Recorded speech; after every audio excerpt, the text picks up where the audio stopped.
Assalamualaikum warahmatullahi wabarakatuh. Kami dari kelompok 3 akan mempresentasikan hasil dari paper ilmiah kami yang berjudul Elastisitas Permintaan dan Penawaran.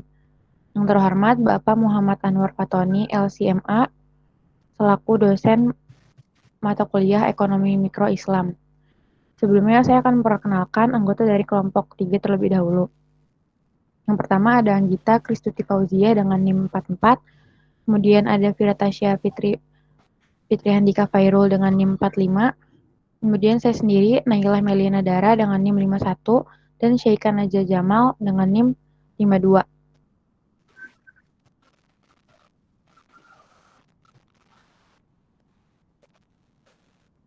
Langsung masuk ke materi. Sebelumnya saya akan menjelaskan apa itu elastisitas. Elastisitas itu merupakan pengaruh perubahan harga terhadap jumlah barang yang diminta atau yang ditawarkan. Atau dengan sederhananya, elastisitas merupakan tingkat kepekaan atau perubahan suatu gejala ekonomi terhadap perubahan gejala ekonomi lainnya. Kemudian ada faktor yang menentukan tingkat elastisitas. Yang pertama itu banyaknya barang pengganti yang tersedia. Barang yang memiliki barang pengganti ini jenis permintaannya cenderung bersifat elastis. Kemudian faktor lainnya adalah jumlah pemakai. Ketika makin banyak jumlah pemakai, maka permintaan akan barang tersebut semakin bersifat inelastis. Kemudian persentase pendapatan yang dibelanjakan. Ketika pengalokasian pendapatan untuk barang yang ingin dibeli semakin besar, maka permintaan terhadap barang tersebut bersifat elastis. Yang terakhir adalah faktor jangka waktu analisis. Jika suatu barang dianalisis dengan jangka waktu yang lama, maka barang tersebut bersifat elastis. Dalam waktu singkat, permintaan bersifat inelastis karena perubahan-perubahan yang baru terjadi dalam pasar belum diketahui oleh para pembeli. Selanjutnya akan dijelaskan oleh Tasya.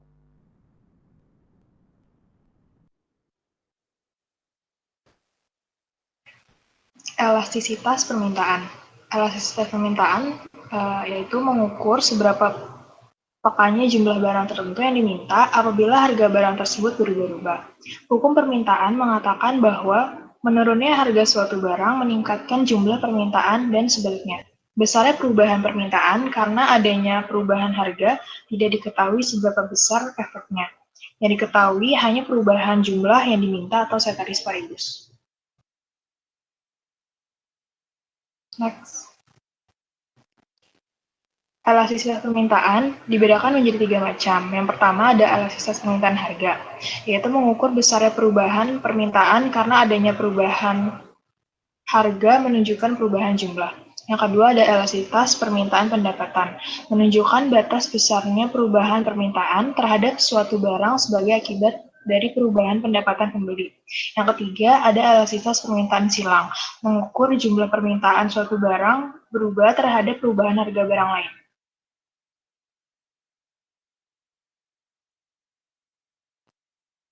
Selanjutnya ada jenis elastisitas permintaan. Yang pertama, permintaan tidak elastis. Permintaan tidak elastis sempurna, elastisitasnya sama dengan 0.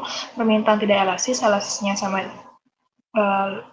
kurang dari 1. Yang ketiga, permintaan elastis, elastisitasnya lebih dari 1. Yang keempat, permintaan elastis sempurna, elastisnya tak terhingga.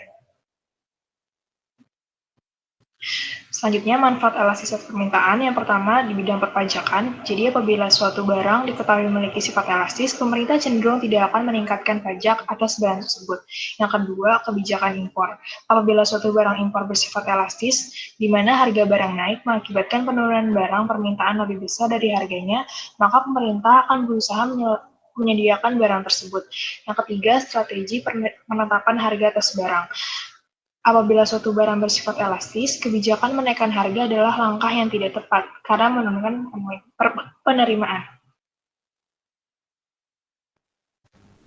Selanjutnya, elastisitas penawaran. Elastisitas penawaran merupakan ukuran yang menggambarkan sampai di mana kuantitas yang ditawarkan akan mengalami perubahan sebagai akibat perubahan harga. Elastisitas penawaran adalah tingkat tanggapan atau respon terhadap perubahan harga. Jika harga bergerak naik, biasanya penawaran akan meningkat. Jika tidak meningkat, penawaran itu tidak elastis.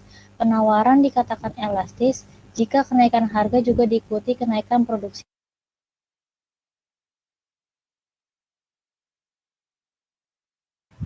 Selanjutnya adalah jenis-jenis elastisitas penawaran. Yang pertama adalah penawaran elastis, di mana besar elastisnya lebih dari satu. Kemudian contoh barang dari penawaran elastis yaitu kebutuhan mewah. Yang kedua adalah penawaran inelastis, di mana besar elastisitasnya kurang dari satu. Contoh barangnya yaitu kebutuhan primer. Yang ketiga adalah penawaran uniter, di mana besar elastisitasnya sama dengan satu. Di mana contoh barangnya merupakan kebutuhan sekunder.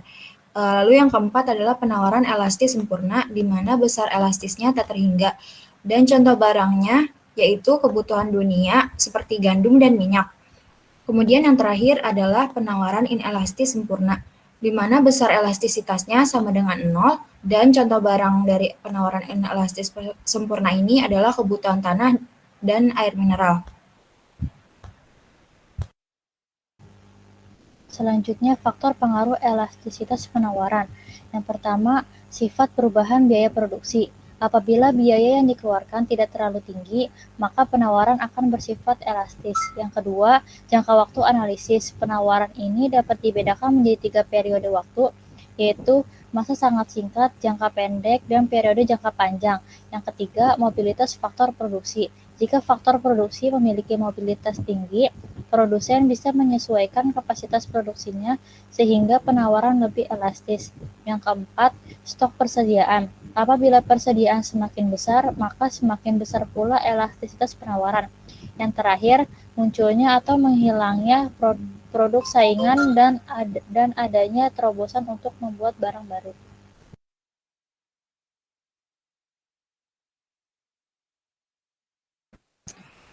Selanjutnya adalah manfaat elastisitas penawaran. Manfaat penghitungan elastisitas penawaran lebih banyak untuk kepentingan produsen. Dengan mengetahui elastisitas penawaran terhadap harga, maka produsen dapat mengetahui beberapa hal di bawah ini, yaitu yang pertama adalah perusahaan sehat atau tidak, yang kedua adalah kebijakan apa yang akan dibuat untuk periode yang akan datang, yang ketiga adalah apa yang perlu diperbaiki.